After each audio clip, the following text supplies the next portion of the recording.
Bonjour, c'est Cryptoly, j'espère que vous allez bien. En ce vendredi 8 mars 2024, on va parler aujourd'hui crypto-monnaie, on va parler aujourd'hui Bitcoin, et on va se poser la question, est-ce que oui ou non, Bitcoin peut atteindre les 300 000 $ sur ce cycle, et même pour être plus précis, à la fin de cette année. C'est exactement ce qu'est en train de nous proposer l'auteur de Père riche, Père pauvre, et c'est aussi une allégation qui a été proposée par le CEO de Tether, dans lequel ce chiffre revient énormément. On va expliquer pourquoi, mais avant, on va commencer tout de suite par les nouvelles, et ensuite on va se diriger dans l'analyse technique pour expliquer, en effet, est-ce que oui ou non, on peut se diriger vers les 300 000, et vous allez voir qu'il y a un certain nombre d'éléments qui sont plutôt pour, qu'il va falloir détailler. Et si vous aimez mon contenu, et que vous voulez me soutenir, c'est très simple, abonnez-vous, likez cette vidéo, et partagez-la au maximum, ça m'aide énormément, et surtout, ça me fait très plaisir. Et on va commencer par les bonnes nouvelles. Nous avons Pantera qui lance une fundraise, donc c'est-à-dire une levée de fonds, de 250 millions de dollars pour acheter les sols de FTX. Alors il faut comprendre que FTX, lors de son effondrement, possédait énormément de sols, en plus des sols qui étaient détenus par les utilisateurs qui étaient sur la plateforme. Et là, il y a une valorisation qui est proposée par FTX, qui est dans les alentours de 60-70 $, et justement, Pantera veut lever des fonds pour pouvoir les acheter, et soit les revendre, ou soit les stacker directement. L'important, c'est que cette levée de fonds a donné une nouvelle valeur à Sol, parce qu'on avait une peur très très forte d'avoir une vente massive des sols à travers FTX. Sauf que ça va se faire en OTC, chose qui est en train de se négocier, et surtout, l'élément important, c'est que les investisseurs sont d'accord d'avoir une vesting période de 4 ans. Vesting, ça veut dire qu'il y aura une libération petit à petit des Solana durant 4 ans. Donc ça veut dire qu'il n'y aura pas d'hyper pression baissière comme on pouvait avoir peur, et justement on a le Solana qui a décollé, et grâce à ça c'est une très bonne nouvelle pour les holders de Solana sur le long terme, et je vous avais expliqué depuis le début que dans tous les cas, ce type de deal se ferait en OTC. Alors, en l'occurrence, c'est pas encore validé, mais je pense que ça devrait pas tarder à avoir une validation en OTC, que ce soit avec Pantera ou avec un autre acteur. À côté, on va faire un petit tour sur BlackRock et les ETF BTC, dans lequel on a l'allocation fund qui va être validé chez BlackRock. Alors en l'occurrence c'est une demande qui a été effectuée. Alors c'est pas tant le montant de l'allocation fund qui est intéressant, c'est surtout le fait que l'ETF est en cours de validation et d'instanciation dans l'économie et dans la structuration de BlackRock. Et ça, c'est très très important, parce que ça veut dire que Bitcoin fait tout simplement, en fait, son nid directement, et c'est là où on voit la force de Bitcoin et la force des ETF par rapport à ce qui est en train de se passer. L'autre point, et ça c'est très important par rapport à la théorie des 300 000 $, c'est que, oui, on a derrière Bitcoin qui devient une instanciation au niveau des institutionnels, il y a beaucoup d'institutionnels qui sont en train d'acheter, on le sait, mais aussi, on a beaucoup de volume de trading. C'est-à-dire qu'il y a beaucoup d'entrées et de sorties qui sont effectuées là. Comme on voit, les derniers jours, c'est en moyenne 500 millions de $ juste sur BlackRock au niveau des volumes de trading. Et ce qui est intéressant au niveau des volumes de trading, ce n'est pas tant le fait que ce soit BlackRock qui gagne de l'argent par rapport à ça, pas du tout, c'est les brokers qui proposent l'ETF. C'est-à-dire que le broker, par exemple Fortuneo ou Bourse Direct, peu importe votre banque, qui vous propose d'avoir cet ETF-là, lorsque vous allez acheter et vendre, ils vont prendre en fait des fees, des frais, tout simplement.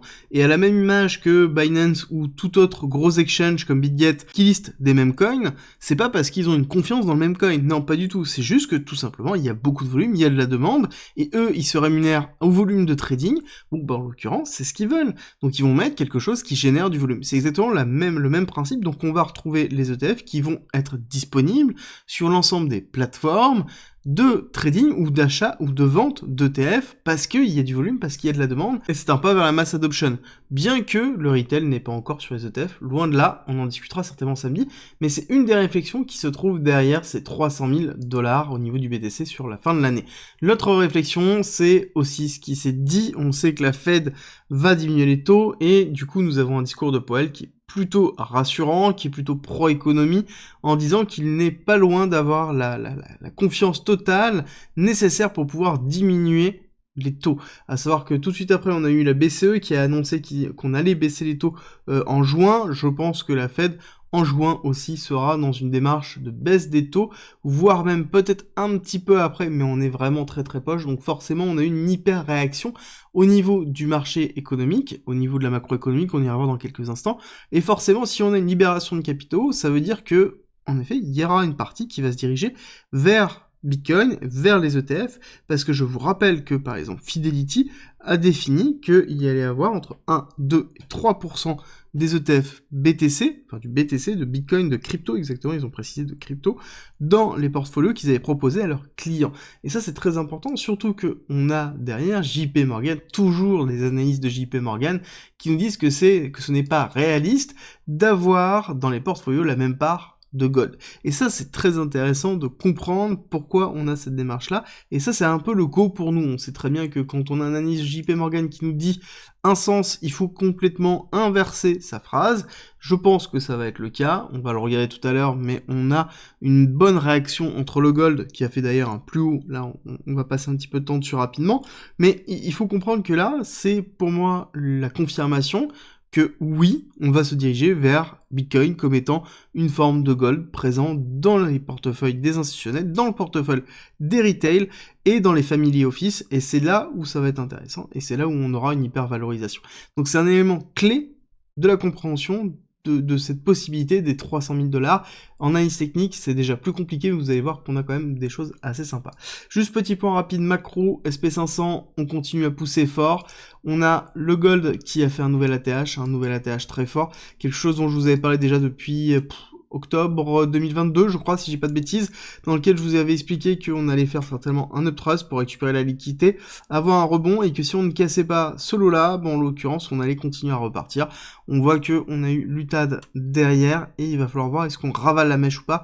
Déjà, c'est plutôt positif, hein. La mèche de la semaine dernière, des 3 derniers jours, n'a pas été ravalée, donc ça veut dire qu'on a bien une volonté à se couvrir au niveau de l'or, on a bien une volonté de passer au niveau supérieur, et là-dessus, pour moi, le niveau clé, ça va être vraiment les 2200, il va falloir casser les 2200, et surtout s'instancier au-dessus. Mais qu'est-ce que ça veut dire, le fait que les capitaux se dirigent vers l'or? Ça veut dire qu'on a une rotation qui est en train d'avoir lieu, une rotation qui se fait des equity, donc c'est-à-dire des actions du SP500, du Nasdaq, vers l'or en l'occurrence, pour pouvoir protéger une partie du capital qui a été validé, une partie de la valeur ajoutée qui a été récupérée, un petit peu ce que l'on voit.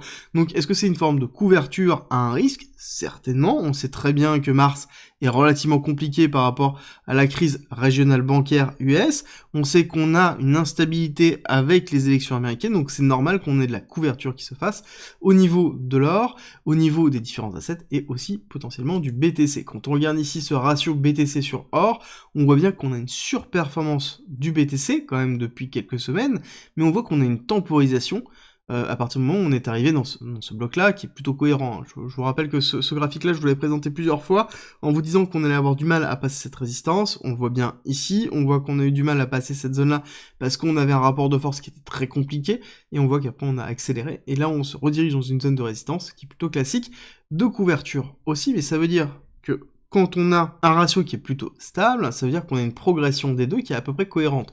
Donc on n'a pas de surperformance de l'un par rapport à l'autre. Donc ça veut dire aussi que les couvertures se font en BTC et en or. Ce qui renforce encore une fois cette idée des 300 000 $ qu'on va aborder tout de suite.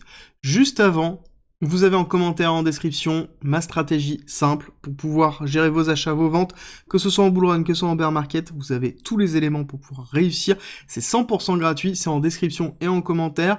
Nous, on se dirige vers cette hypothèse des 300 000 $ qui a été proposée et qui est soutenue quand même par pas mal de monde, et c'est intéressant. Il y a 3 éléments par rapport à ça, vous allez voir que c'est assez simple. 1, on a en effet la validation des ETF, qui est un élément clé, ça veut dire l'avènement de Bitcoin dans les institutionnels dans lequel on a une couverture. On a la validation de Fidelity, de mettre du BTC dans ces différents portefeuilles. On sait que il y a beaucoup de family office qui sont en train de mettre du BTC dans leur portefeuille, donc on sait qu'on a de l'injection monétaire institutionnelle qui est en train d'arriver.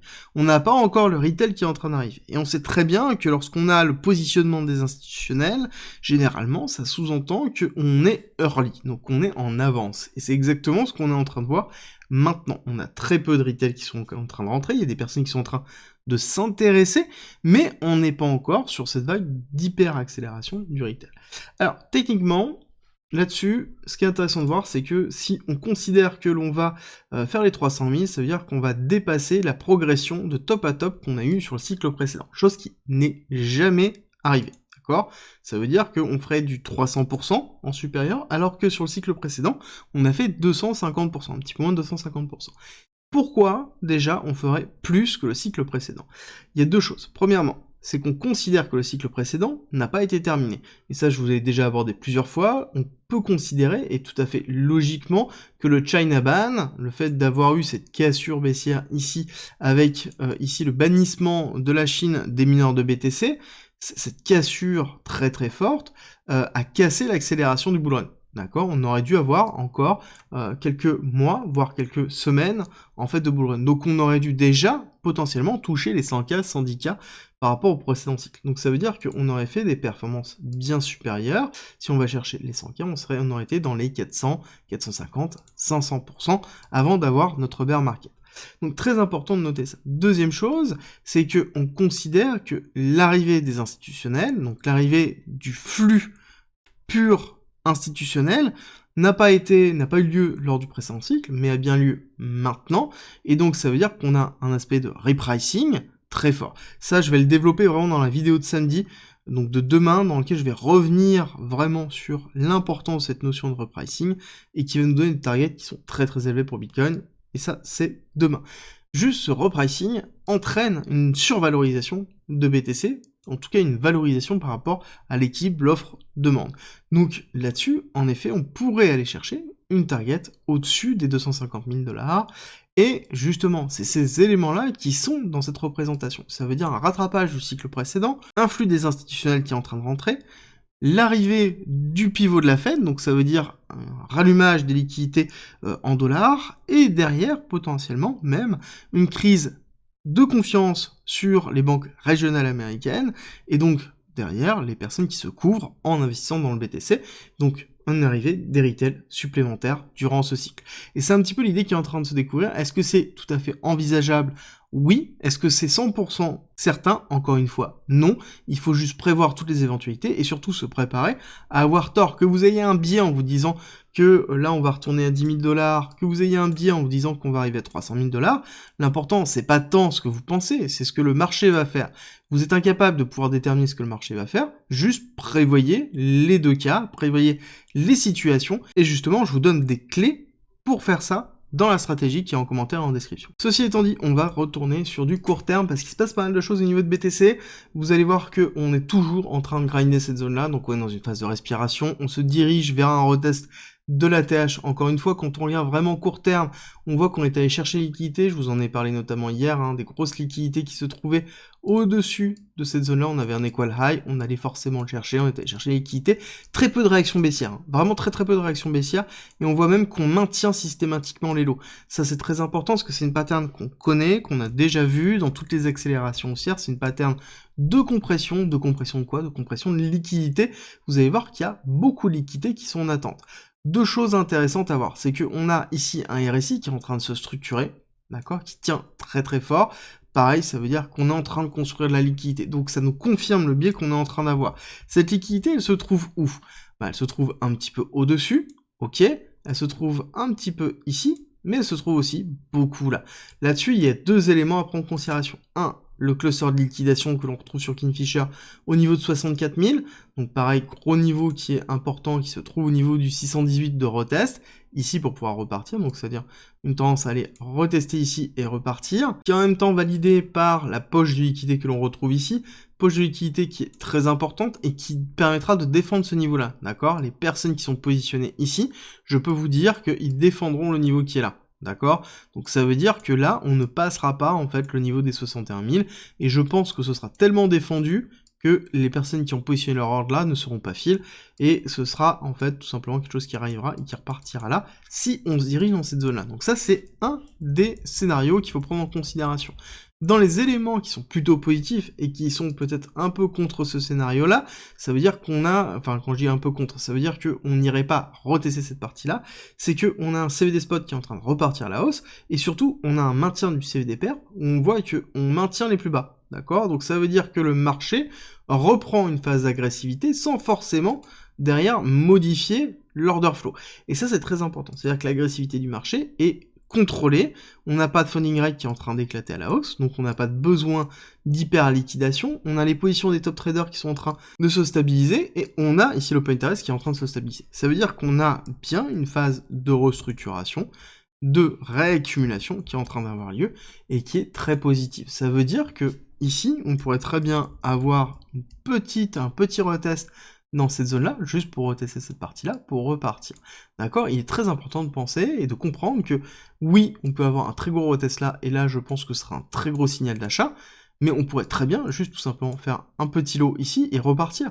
On l'a bien vu, on connaît ces patterns de compression, on maintient bien les lots précédents, on compresse la volatilité petit à petit en se dirigeant vers la zone de résistance, pour ensuite la casser, soit faire une réinstanciation par la suite, soit faire un pullback et repartir, d'accord? Donc ce sera les deux scénarios qu'il y aura à ce moment-là, lorsqu'on aura la respiration. On garde bien en tête où se trouvent toutes les liquidités, et surtout que quand on regarde un petit peu, on prend un petit peu de recul par rapport à cette zone de compression, on voit qu'on a laissé un petit peu de liquidité au niveau des 66, ici, 66 000, mais on voit que, en fait, on a assez peu de liquidité pure au niveau de la liquidation map, au niveau des 65, 64, d'accord? On voit que le gros des liquidités se trouve là, donc d'où avoir une petite mèche ici pour ensuite repartir, donc garder en fait une proximité.